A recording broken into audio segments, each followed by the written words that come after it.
3 years ago, 35% of boys were achieving good GCSEs, 5 A-star to Cs, including English and Maths, while girls were around 63%.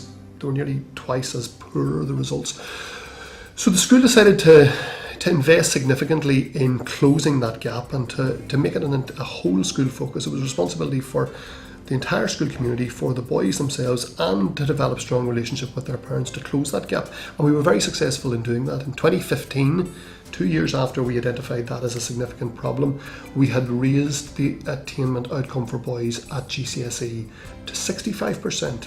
And last year, for the first time, that statistic jumped to 67%.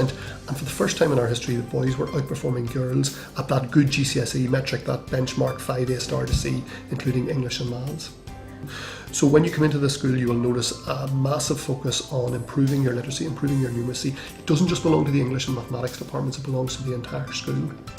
Identifying the pupils as well, and knowing our pupils and using our data effectively to recognise who these pupils are, who these particular group of disaffected boys are, and how to stop that disaffection spreading, and how to stop that disaffection becoming embedded in the pupil's development, meant that a strong pastoral focus on boys and on their needs was critical for this to be successful.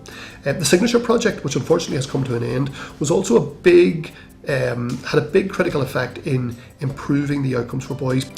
A very, very important partnership with parents, a synergy between the school, the pupil and the parent working together, making the parent aware that the school was focusing on boys and identifying strong male role models, insisting that when the school interfaced with parents, for example, at meetings, parent-teacher meetings, or when there were incidents perhaps where we had to speak to parents, it was a male role model we would look for.